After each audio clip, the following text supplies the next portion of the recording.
dressing as poison ivy all the time. That would be a space, and I would really happily inhabit to take on my sort of villainous feminine side and let her unleash. She drives me wild.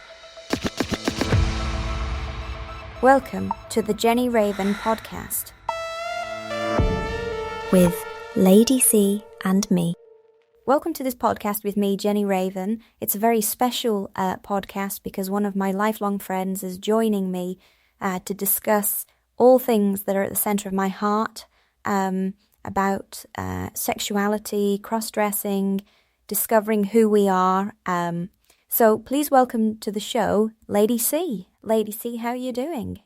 Hello, I'm good, thank you. Thank you for having me online, finally. Yes, it's been some time getting us here to do this, and we're going to be exploring over a series of podcasts the surveys that I did over the last couple of years, the 2024 and the 2025 cross-dressing surveys, which had well over 1,000 responses now, and I'm still getting responses even to this day. So girls, if you want to dive in, please do share your story, and we'll put the best stories on the blog to share. And the genesis of this survey came because I began writing my biography, and it was actually linked to Lady C because she began writing her own book at the same time, and we were kind of writing our own books in parallel, but on very different subjects. And that led me down a rabbit hole to realize I needed to understand what drove so many of us to cross-dressing. What was the appeal? What was the draw? What was the reason that we would choose this, which is to some degree one of the final taboos in society, and also one of the most harmless taboos, I would suggest. It's such a harmless sexual kink, or as we're going to discuss, I'm sure, it may well be partly identity as well. And just to give you some background to Lady C, we've had many deeper conversation over the decades. When we first met, it was very, very quick for her gaydar and my gaydar, if gaydar is the right word, to pick up that there was something kinky in the closet. And before you knew it, I was lifting my skirt and showing my panties. Anyway, what is your memory of that, Lady C? My memory of that was something similar. Because at that time, I was writing the essay on porn, which somehow, if it is a gaydar thing, but I decided just to tell you all about that after we met on that first time. That I was off to Washington to write and present this piece. Yes, it certainly opened up a door that you and I stepped through and have never looked back. We've gone on in our ups and our downs with our exploration of all of our ideas, the wild stuff and the calmer stuff. Yeah, and I have a distinct memory of writing an email to you, or maybe it was a text message many, many years ago, and you were going through the trials and tribulations of life. And I think I wrote something in along the lines of, life is always better in 6-inch platform heels. I knew you wrote back, and I can't remember what, but it was an enthusiastic fuck yes. And that's when I knew I had found a soul sister who I could share my deepest, darkest feelings with, explorations, and it's been a wild ride to hear. It certainly had. A lot has gone on, certainly in the last decade. Yeah. So why don't we dive in to the survey? And like I said, this is hopefully the first of several podcasts where we explore the survey. So this began, as I said, as a kind of way for me to understand what drives the community more, and what common experiences we have, particularly in childhood and around parenting, and a few caveats. First of all, obviously, I called it a cross-dressing survey, so that I think initially probably put off some people who were younger, because I don't think the word cross-dressing resonates with them in the same way that it resonated with me. I mean, when I was a child, it was called transvestism, and it was, a very seriously weird kink that nobody could ever admit to. And I think that's represented in the survey data, in so much as the majority of people who responded to the survey were boomers, GenXers, and millennials, and they represented 85% of the people taking the survey. So I don't think that represents 85% of people. I just think it represents 85% of people who took the survey. And the vast majority of them haven't fluctuated from their gender identity. So over 55% of them feel the same way about themselves as they were as children.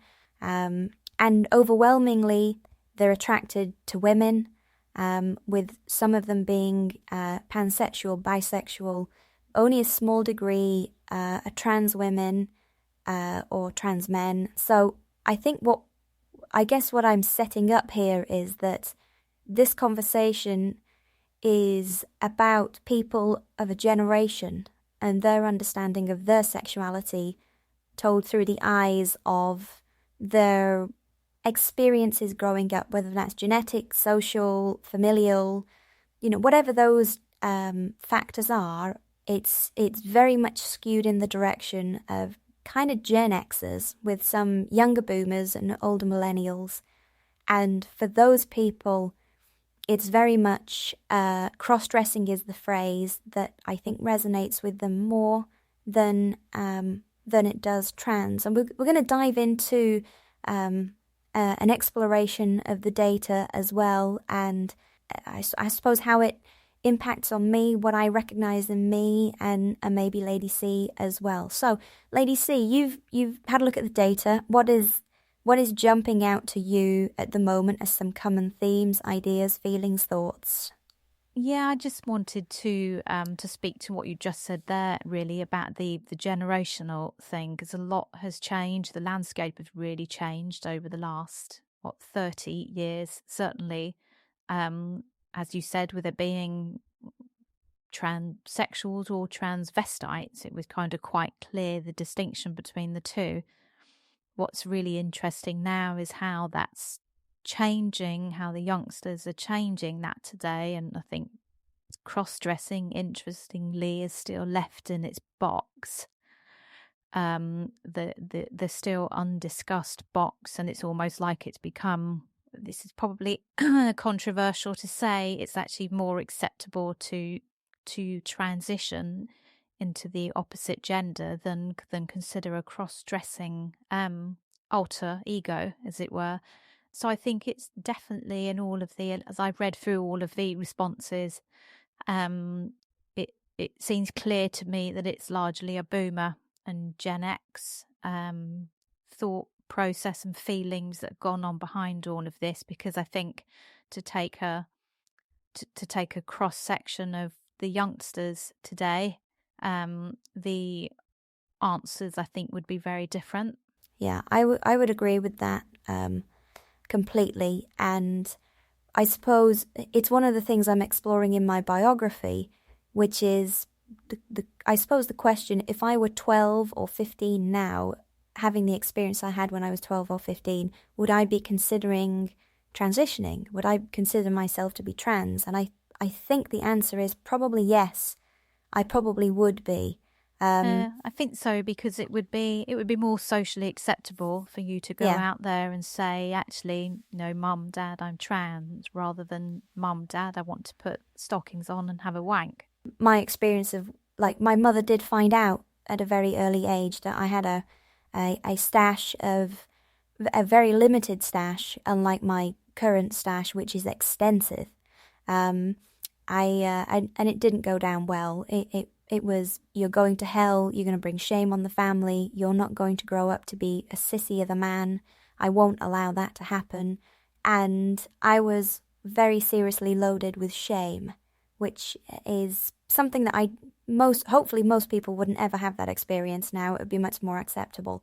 But yes, it was very much that experience of dressing up and pleasuring myself inside the beautiful, glorious femisphere that I could explore. And it was overwhelming and extraordinary. And I feel quite sad looking back at the young boy who was denied through shame and other people's belief systems the very simple pleasures of enjoying myself and even sharing it with others. I have been fortunate in my life to be able to share it with others, and that's been extraordinary and wonderful and glorious.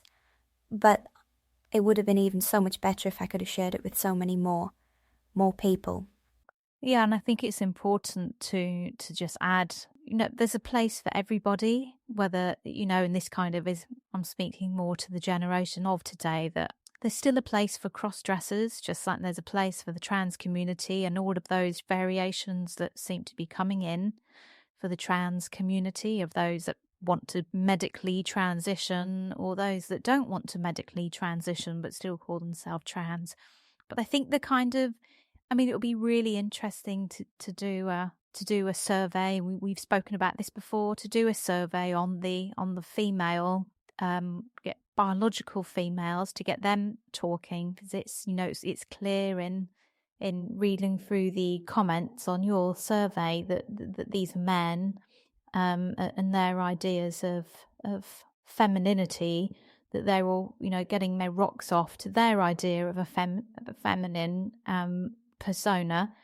That in itself, I think, would be another really interesting topic to study, and whether it, there's a real sense of frivolity in the answers of the survey. Some of them I just really love that what they want to do when they're wearing those stockings and knickers. I'd be interested to see if biological women are having those same feelings. So yes, stockings and heels and panties and bras and mini skirts and all sorts of fabrics, lycra, lace, leather, PVC, all feature very, very dominantly within the survey. And you're right, that frivolity, that playfulness that seems to arise in the comments when people talk about their experiences and their desires.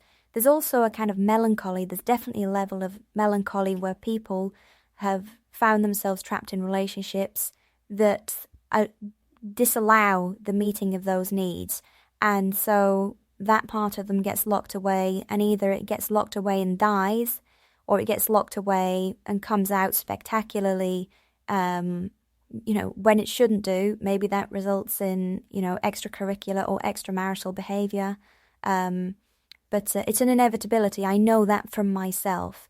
Lock it away and she will find a way to come and play. Even this podcast is just the most delicious way for Jenny Raven to come and flirt with the world and show a bit of thigh and say, let's have some fun. So let's dive into some of the comments, LadyC, and let's see what we can see. One of the ones that I saw earlier, and we've anonymized these at this point. I don't think I anonymized them in the second survey, but there's a comment here that I think represents somebody who maybe just won the life lottery or played the game brilliantly. I started sneaking my sister's and mum's clothes when I was a boy. I loved the lace and satin, how it made me feel. I certainly really, really connect with that. As I grew up, I was able to purchase my own things and eventually share that with my now wife. I do not fully dress every day, but I own my own panties and bras now, and she helps me dress up and do my makeup for special occasions. Just a shout out to whoever's wife that is. You rock, you are an amazing human being. And that's one of the more amazing stories that's come out of the survey. LadyC, have you found any that you'd like to dive into? Yeah, I was interested by our girl who calls herself Janice at the end of it, which just, it leaves me feeling that Janice is probably a boomer or a GenXer, even though they use the word transgender at the very beginning of in that first sentence there. I started to feel that I was different when I was 4, 5. It took me to figure out that I was transgender female inside. I started trying on my mother's clothes to find that I felt comfortable in them. At first I was using them for self-gratification, but then I've seen them as a necessity to who I was. Growing up, I had an obsession with women's bodies and what it would be like to finally be a woman. I always just find that really interesting in this. I mean, he uses the word obsession, that is that kind of obsession is to their perspective of what they think a woman is, and just, embodying that in their sort of wet dreams, as it were. It's sadly for this one, they came out to their partner. It didn't go well. She continued to be, she doesn't agree with what I am or what I do and won't support me and is constantly trying to top me from being who I am. I have kids, they are grown up now, and it's a mixed bag there towards who I am. I am entering my later years of life and I feel like my chance to be Janice is finally slipping through my fingers.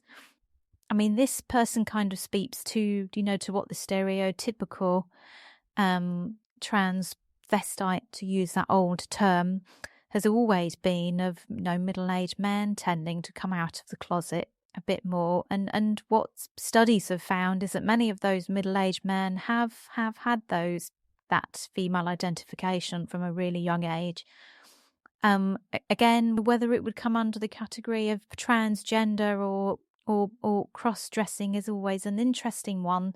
If they just want to get their rocks off dressed in that way, or how do they feel when they're out in public dressed as a woman, whether there's some kind of sexual kink to that element there.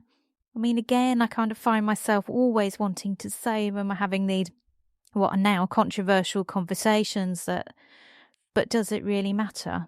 Does it really matter if it is just putting that on and having feeling like the best version of yourself because somehow femaleness says to you empowerment, or confidence, whatever that is? Yeah, I certainly resonate with that. And I've often questioned, because of Jenny Raven becoming a semi-successful writer via Amazon and having an Instagram account, I regularly get messages from younger people who really connect with the images and text that I put on Instagram, have read the books, really connect with them, and are confused and don't quite know what they should do. And my answer is always very simple and very clear, which is just do you. You don't need to change anything. Just be yourself and enjoy being you. And if the people around you can't handle that, that will be a people around you problem, and it's their problem. And you just need to find your tribe of people who do accept you. And, I say all of that, very confidently, but, even between you and me, you've never really fully met Jenny Raven. And, maybe the next podcast, I'll let her come out and because you're absolutely right. There really are two components, and I'm sure a lot of the girls listening will resonate with this. Yes, there is a sexual component that is just delicious and divine and overwhelming, but there's another component which is just to be inside that other persona with other people is really relaxing and joyous, and another side of you shows up that is more playful, much more relaxed, a little bit more naughty is maybe the right word, but it sounds a little bit too loaded. It's just a kind of, it's like the after a glass of wine version of you. And, I lament that the Jenny in me hasn't had as many of those experiences as she could. And as you know, I recorded a podcast just the other day with an amazing woman, Emily Letts, and I realised after doing the podcast that she had been talking for the whole hour with the masculine version of me. And it was a fascinating conversation, and it's really opened up the possibility of the access for me personally as Jenny has to be like I have to be Jenny Raven on the podcast. It's the only way I think that could happen. So buckle up. Next time might be a little bit different. Anyway, moving on. Stockings and suspended. But so taking you back then, I mean, that time when you bought how old were you when you bought your first stockings or knickers and suspenders set? So there's a couple of bumps. The first, I like so many people in the comments here, it began with, I didn't have a sister, so it was my mum, and then I had a best friend who was a girl, and I pinched some of her knickers. I think if I remember, she actually gave them to me because she kind of knew and wasn't at all fazed. And then I had a little bit of a catastrophe where my mother found out and she shut all that down, and I closed Pandora's box, really understanding that I was evil, demented, distorted, weird, freak. I struggled with relationships with girls, even though I wanted to love very deeply, and I probably, I came on too strong is perhaps the best way to describe it. I was also highly sexual, in so much as I had a high sex drive, and as I write about in the biography, I don't know if there is an Olympic wanker, but if there is one, I would definitely be in the medals. Certainly when as a teenager. And then I moved away from home, and I was able to engage with Rocky Horror, and that was like I was able to wear the clothes without anybody saying anything. Although my then girlfriend kind of clocked on, and she's like, "You're really enjoying this, aren't you?" And she gave me some slack to enjoy that. Not very much, but enough for it to be a little bit.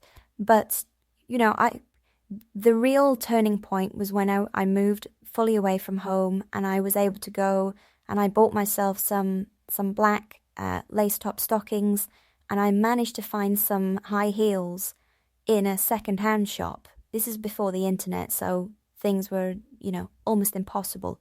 You had to, with great shame, pick things up and go over and pay with cash, with the woman behind the teller looking at you like you're a bit weird. And so I'd have to go through all that, but I would definitely go through it because I really wanted what was on the other side of that, which was my ability to become her in the privacy of my own home. And I got these, it was high heel boots, and I almost died with pleasure when I was able to be on my own without the fear of my mum bursting in, without anybody looking. And I then went on a rampage of buying, and I did share with a close girlfriend, who tolerated a little bit of exposure but really wasn't particularly happy about it. Didn't judge me, just didn't particularly want it around her. So that was my first closet was a shoebox, and it had a pair of boots, some knickers, and several pairs of stockings, and a suspender belt, I'm sure, which now gone a little bit out of fashion. Do you think the feelings that you had, do you think that was around, where did that exhilaration come from? Did that come from sort of embodying the female because you found it so erotic, or did it feel like a forbidden fruit that you felt you could never have? I think there's no one, for me personally, I can't obviously speak for anybody else, but I do think I'm pretty normal, certainly within this community. I think it's easier to see it in a chronology. So I think as a young child, 10, 11, 12, as I hit puberty, I became aware of my sexuality, but back then there was no information about it. So I knew that sperm made babies, but I didn't quite know how it came out of me. I knew it came out of my dick, but I didn't know how it came out of me. I was also very attracted to girls, really attracted to girls, and I noticed that whenever my gaze and my attention fell upon these beautiful young women, I would get an amazing erection. And, I had a strange urge to rub it against them, which of course is completely socially unacceptable. But, in the absence of any actual information or knowledge, I didn't quite know what to do. And then I discovered that if I put the clothes on, I could play with myself. And then I've been doing that for a little while. And then one day, out of nowhere, I had an orgasm. And the orgasm was unbelievable. It was my first orgasm. Of course, it was going to be earth-shattering. But it also came with a whole load of guilt and shame and the realization that I could now get a woman pregnant. And so there was almost like a kind of a rite of passage. Like wait, hang on. So let me interrupt you here. So your first orgasm was whilst you were dressed up as a... Yeah. That's interesting, isn't it? So yeah. That kind of first moment for you is... Yeah. And I suspect I've been chasing that dragon ever since. Yeah. Because it was the most intense feeling, and it was emotional as well. It was very profoundly emotional, and I felt very me and relaxed and at one, and not at all...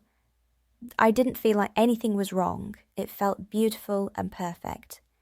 And unfortunately, that coincided very soon after with my mum discovering my Pandora's box and another trauma in my life. And that combined with my kind of awkwardness with girls, but my deep and profound heterosexual desire to be with girls, resulted in this this logic of the best way I could have a sexual relationship that was safe. And this was in the era of AIDS as well, HIV/AIDS. So sex was also like, have sex or you will die. Like, it just became logical to dress up and to just live in fantasy, if only for now. I didn't ever think this would be the rest of my life. I think, is this just what I'm doing right now? And it was amazing, it was gorgeous, it was fun, and I absolutely longed just to share the feelings with other women. Like I said earlier in the podcast, I've been blessed by being able to share those experiences with other women. And most of the time, that's not been in the context of a sexual relationship. It's just been very often in the context of, do you want to have a look at my closet? Can I get changed? Can we just mess around? And they'd giggle along with it. And, it would usually end up with me having an orgasm.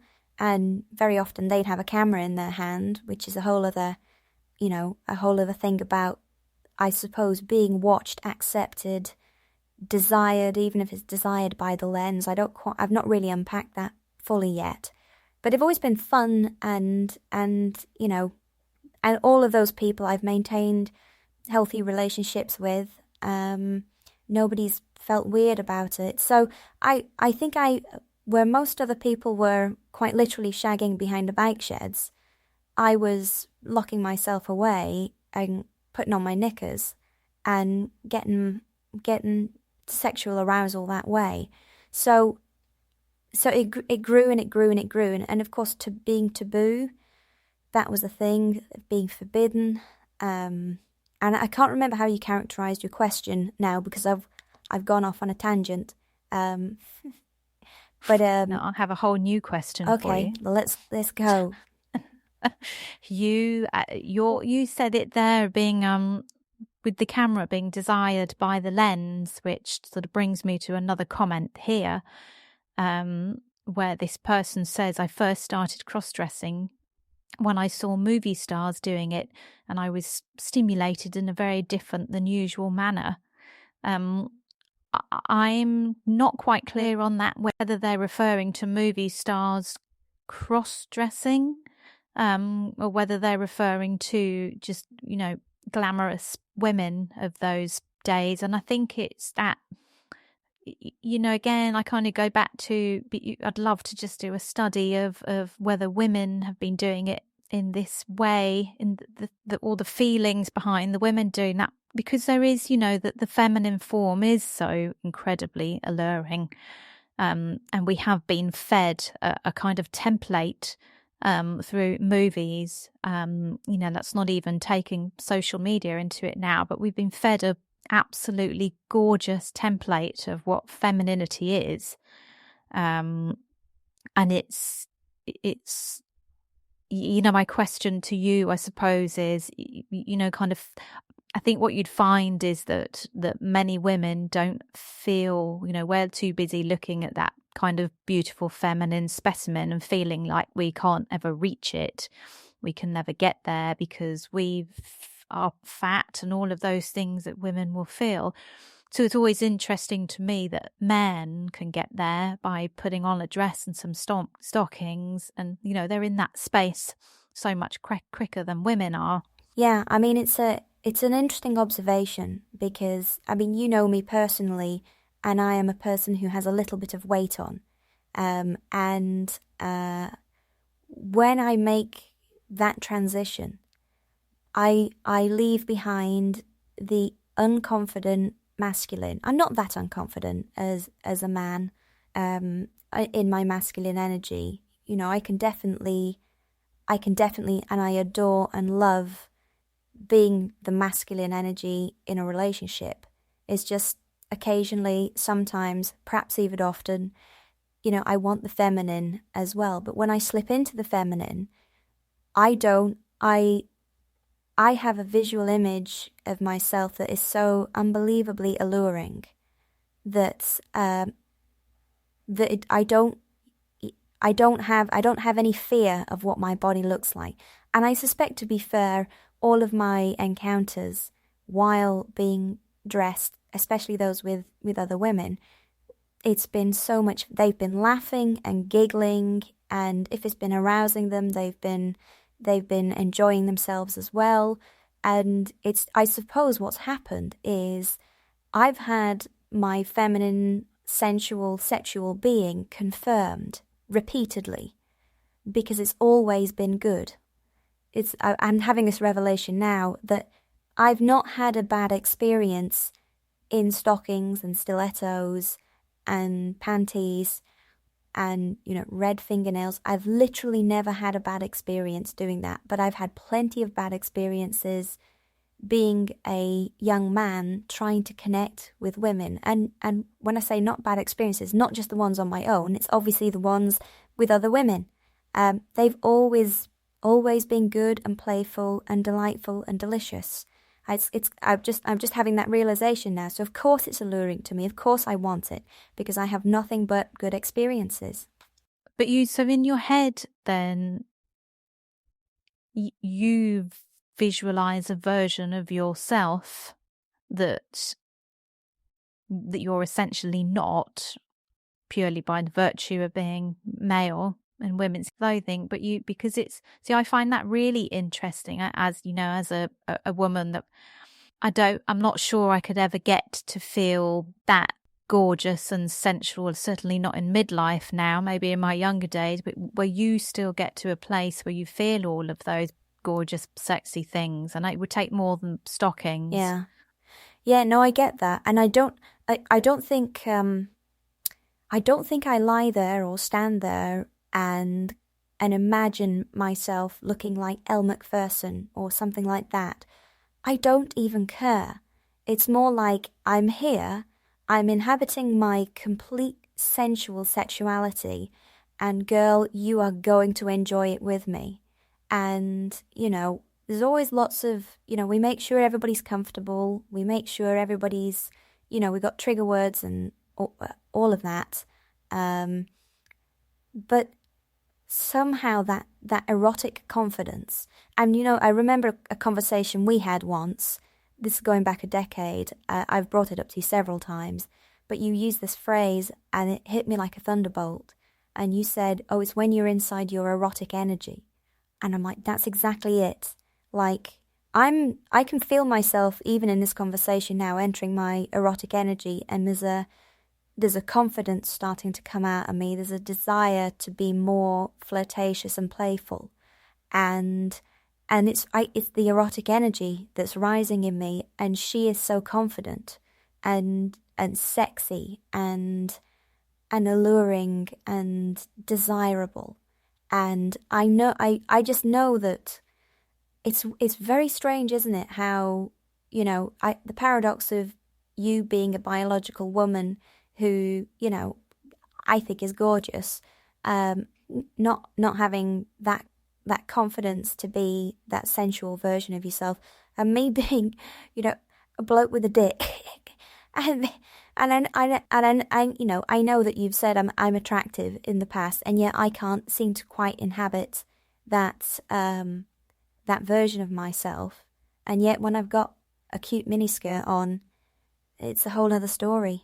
It's really fascinating. That conversation on erotic energy, I remember that too, because I think for me it was a realization of that I step into my erotic space where I feel creative and ready to take on the world when I'm with music, when I'm dancing. And as you know, most specifically, Madonna will always get me to that space, which I think is why, through my 20s, I spent most of my 20s in dance clubs, and there I was a kind of beast of the clubs, inhabiting that space, and that's kind of a part of my life that doesn't exist so much, or hardly at all, with all of the with midlife and kids, teenage kids at that. But I think I guess it's interesting that ultimately it is that what we're all searching for, those that try these things on, not as a more permanent fixture like transgender individuals are pursuing a more permanent change, but cross-dressers and anyone just looking to step into their erotic energy where they do feel that like the titans of the world. Because that's the space where, we can conquer so much. That's the space where certainly I'm more creative, and interestingly, I guess like you, it's not the space I let myself inhabit too much, because she's the demon that I'd like to keep under wraps. Otherwise, I'm apologizing an awful lot the following day. Yeah, no, I get that, and I suppose there are self-imposed boundaries, but I find when Jenny's around, she's pushing those boundaries very hard, to find out, where the soft boundaries are, where the hard boundaries are, and she's so much fun. We clearly need to go out clubbing in a tranny club. I use that old word, knowingly. Oh my God, that would be so dangerous. It certainly would. We'll have to put that on the. It's something we've always said that we should do, and that I would take you to a club, and yet we've not done it for various reasons that we both know of.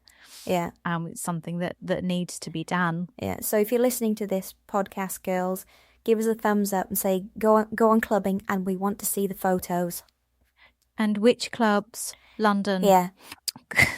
They've changed a lot they since have. my clubbing. The gay clubs have changed a lot. Like I would, and still can go into clubs on my own.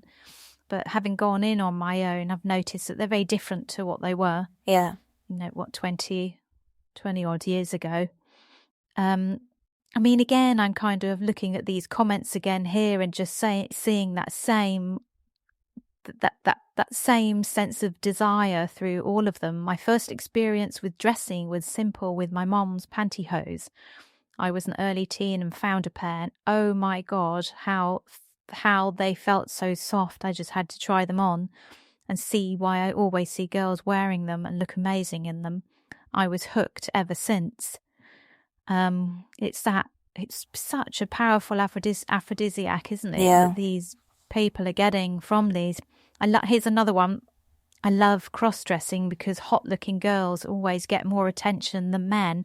I see that's an interesting one too, isn't it? Which kind of isn't too kind of alluded to something like that about yourself there, that you feel hotter as a female than a man. Yeah, there's a really strange paradox there. Even though, I'm not blessed with looking particularly feminine, even at the best of times. But I suspect I could pull on a Friday night as Jenny Raven, and I would struggle as my male counterpart. So that's an interesting distinction, and maybe that is because Jenny would be putting out very overwhelming signals and I suppose promises of a fun evening that my male counterpart would struggle to do. But just going back to the earlier comment, there is a diaphanous quality to women's clothes that, I've spoken to enough men in my life about this. At some point in almost all male relationships, it kind of comes up either as a joke or have you heard about such and such? And almost always there's a wry smile on the men's faces, unless they've never tried it, because there is such a remarkable difference between male boxer shorts and women's lace panties. They may look quite similar structurally, but the texture, the material, the stretchiness, the feel, and it's the same with nylons and a nylon slip, and they always feel more, it feels like you're wearing a second skin, whereas male clothes feel more like you're wearing a bit of armour. And they're more restricted, aren't they? I mean, I was thinking of silk boxer shorts. It was actually a thing. I think I gave every teenage boyfriend a pair of silk boxer shorts. Right. So that would have been when I was a teenager, probably every year or so I was giving the same gift to all the boyfriends. Because the comment here actually has just reminded me of that little habit of mine. This person here says, I love the feeling of silky fabric cradling my cock and balls. I love the way a thong rubs against my asshole. I mean, you'll not get that with the silk boxer shorts, but it just reminded me of, well, you can buy silk boxer shorts. If someone wanted to go, look, we've got to get rid of cross-dressing and you've got to find that sent some other place. But of course, psychologically, you won't get that kick from it, but you can have the silky feeling on your cock and balls. Yeah, and I mean that's a delightful halfway house. But for me personally, it's never going to change that feeling of, if I were fully dressed now, how that sequin mini dress would feel. And the knickers and crossing my legs to expose a bit of thigh, and the lace tops of my stockings and the wine red boots coming up to my knees, and how that would make me feel, and the confidence that would come from it. And silken boxer shorts are great, but they're never going to replace those 6-inch platform calf boots with lace-ups all the way to the top, and red nails. Wow. Okay. I need to go lie down in a dark room. There's definitely something to be said for the nails. I mean, as you know, I get a kick out of just having black nails. Just makes me feel so very different about myself and who I am. And the black, a kind of a black leather, which I suppose that's kind of, one could say, I suppose, that me veering towards a more masculine sense where I feel all more powerful. Yeah. Although that's not to say that I'm not aware of how powerful my feminine self is in the presence of men. Yeah. I mean, I agree with you with the nails. They came to me much later in life, but I will move heaven and earth to wear long, deep red nails. But I think because they're so visible, like they're in front of your eyeballs all the time, so they're very present in your experience of the world. And for me, that's very potent. I'm not that big on makeup and wigs because I don't directly see them through my eyeballs. So it for some reason that doesn't particularly affect me. So yeah, I just adore long nails. Oh my gosh. You can start having long nails now. Look, it's socially acceptable for men. Yeah. For men to do this. Yeah. In our public space. I mean, we really are in a time where everything's on the table and out in public. I mean, I remember you and I having a conversation sort of over 10 years ago where we both kind of shared, interestingly, we both shared that same fear and a concern that in the 90s or from, the 70s and 60s and definitely in the 90s, we were all pushing hard for acceptance of the LGBTQ community. And then suddenly in this conversation you and I must have had, it's over 10 years ago. I remember it being one of our early conversations as well. But will we undo it all? Will we kind of push? Because ultimately we do live in the more conservative society of heteronormativity. And how far will they let us go? Yeah, and I think we're seeing that play out right now. And it's such a shame that, so much of society seems to be structured around the extremes of the alpha female and the alpha male. That's probably not the right way to describe it, but I think we kind of know what we mean. As in American movies from the 80s, that would be, the gorgeous girl and the football player, and everybody's clearly within their defined gender roles, and yet we come much more centralized, and it just gets different. And just coming back to something you were saying about your sexuality sometimes leans a bit more masculine, and I'm very aware that the kind of women that I kind of fall for are definitely tomboys, and that's it's not weird, it's an interesting observation that I I at the one end adore being the gorgeous, dirty, slutty woman, and yet I'm hankering for a girl in jeans and sneakers who can pick up a sofa and carry it across the room with me. And Jenny Raylan, the author, is currently writing a story about a first shared orgasm while dressed, and the person she's sharing it with is, she's gorgeous, but she's wearing jeans and a baggy t-shirt. And it just felt more authentic to who I was writing about for this particular story. And it is a paradox. I don't pursue women who are at that kind of like end of the high heels and short skirts. Do you think that's because they're unattainable to you? No, I think it's because they have a different value system. Like, I want to be with someone who's like wants to take on the world with me, and I recognize that this part of me is a fun, flirtatious bit of nonsense. And I don't mean to diminish it by saying a bit of nonsense, because it's clearly not a bit of nonsense. It's a giant elephant in the room that I'm struggling with every single day. But I suppose it comes back to my earlier comment, which is it's kind of harmless. And if it's allowed to come out and play, probably it would get bored. Or at least it would say, oh, not tonight, darling. We got stuff going on tomorrow.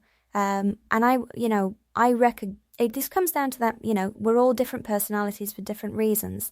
And, I've always been attracted to open-minded women who would roll their sleeves up and get on with the world and be fearless about every situation that we find ourselves standing shoulder to shoulder. I want someone by my side who is a little bit of a warrior in whatever adventure that we're going on, and she doesn't need to wear high heels. I mean, if she does occasionally, fabulous. I will too, and it will be fabulous as well. Well, it brings us back to, I suppose, and this is something I guess I say to the younger generation of the youngsters of today, that female, it comes in many forms, but it's interesting that the preferred female is still as an aesthetic, for men to try on, or men to want to be transgender kids is that kind of fun, flirty female. I'm not sure. I can't think, if you have to correct me if I'm wrong. I'm trying to think of any transgender that I've seen, or any cross-dressers that I've seen that take on a tomboy look. Yeah, I'm sure there are people in the community that inhabit that androgynous grey area in the middle. I think women, biological women, do that much more successfully and much more often, and with zero social impact. Like, nobody bats an eyelid if a woman rocks up looking like a tomboy. They may get a bit of heat, but I suspect the only heat they get is from the long-lashed, long blonde-haired alpha females who are effectively not understanding why they are like that. But I do think that extreme version of femininity is not as attractive to men as I think some people think it is. And I wonder whether that often women get stuck in an echo chamber of what beauty is, and the only people in the echo chamber are other women, telling them what beauty is. And I want to make a distinction here as well, which I think is an important one, which is inhabiting your beautiful soul and being your beautiful self, and just being as natural within your natural beauty as you possibly can be. Everybody glows when they do that. But for me, cross-dressing it's more akin to cosplaying. And again, I wrote about this in the book. One of my very first experiences of being able to wear women's clothes was during a fancy dress event where I was forced. I mean, I wasn't forced very hard, I have to admit, but I was forced to wear tights, and the feeling was exquisite. But I was wearing the costume, and I was aware that I was wearing a costume, and I think, it is again, like, you hear about people using costumes in the bedroom, like, your girlfriend comes in dressed as a nurse or as an airline stewardess, and that's, a lot of fun and very alluring. And I think it's in that domain. Would that woman who comes into a boyfriend's bedroom dressed as a nurse, a naughty nurse, to have a kinky, fun session of sex, would she do that in the office and enjoy it?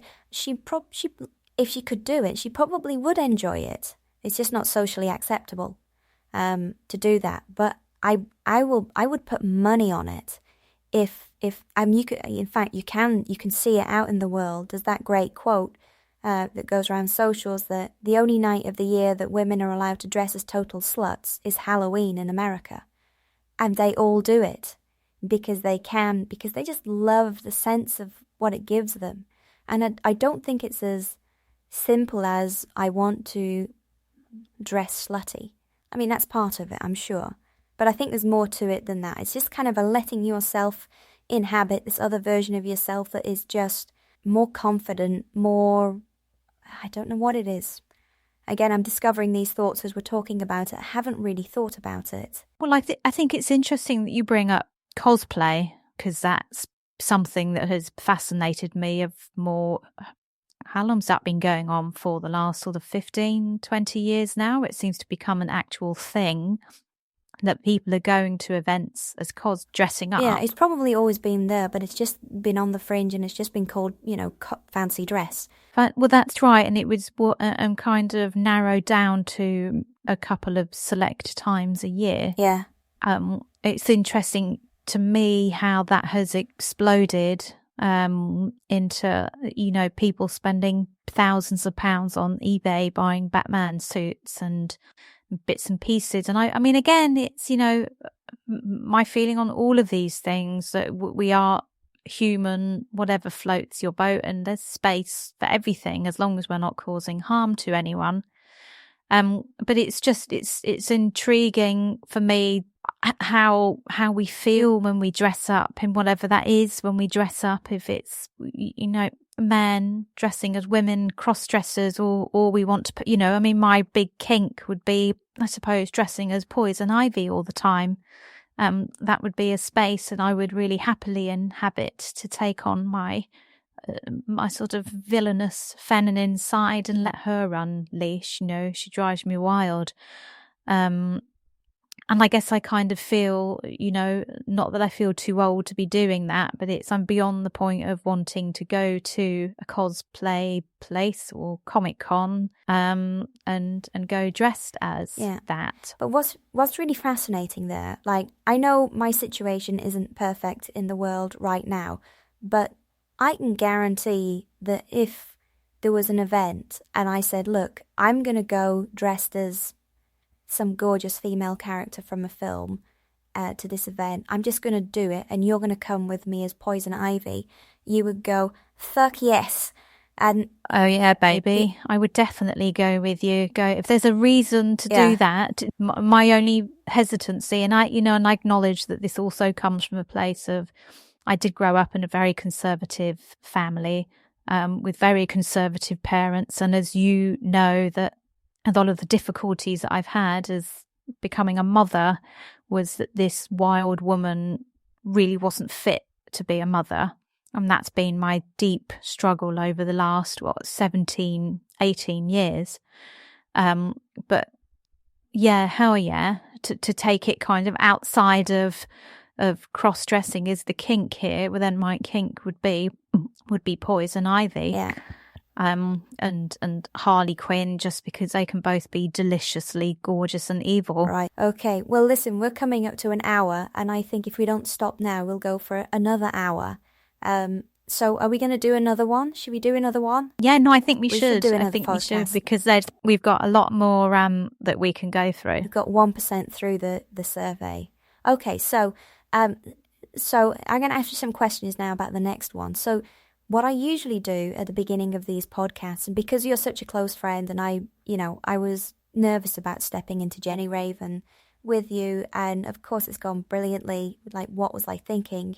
I normally open these with a bunch of questions, which are designed to loosen us up. They're a little bit more kinky, but I'll begin the next one by asking you those questions, and then the following one, or we can flip it. You can ask me the questions on the next one, and then we can flip it on the one after that. But are you gonna publicly commit now to wearing some Poison Ivy knickers for the next one?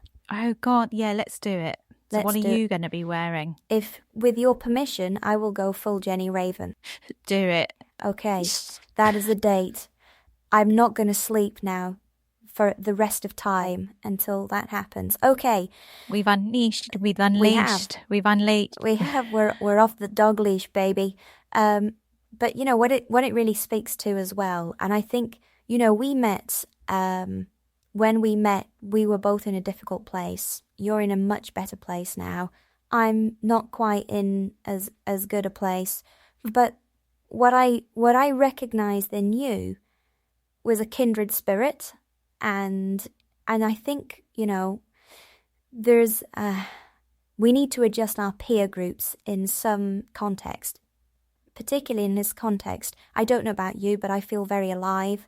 Right now, I feel very energized. I was flagging a little bit after lunchtime because I'm sat in a hot office and I'd just eaten. But I feel like I've just done 2 white lines of naughty stuff, and feeling high as a kite. So there's some truth in that. Peer groups, having fun, unleashing. Going back to the phrase erotic energy, I think we both kind of stepped into that on this, and it's fun you say peer groups, because I certainly don't have the peer group that I had. I mean, to call them a peer group, they were my party pals that were all equally naughty together, and I don't have those party pals. Save everyone's moved on, or we're all just growing older, and that's the kind of place I endeavour to get to creatively. And as you know, the little project or the big project that you and I are plotting will be us in our erotic energy unleashing. Okay, amazing. We should wrap this up. Thank you, LadyC. I've been mostly Jenny Raven in this conversation, and she's totally in control right now. And we'll see you on the next podcast. Thank you so much. Until the next time, thank you. Thank you, girls, for listening to my podcast. I really appreciate you listening all the way through to the end. If you've enjoyed what you've heard, then please consider going over to my website at jennyraven.com and join my mailing list. Then you'll get information about all of my very, very naughty things that I send out on a regular basis. You'll also get access to a couple of my free stories. You can either read them, or better still, you can experience them as an audio journey where I will directly encourage you to dress up for me in your favourite costume and do very, very, very unspeakably naughty things. I can't wait for you to send me photos of that experience with me, so please do join up at jennyraven.com.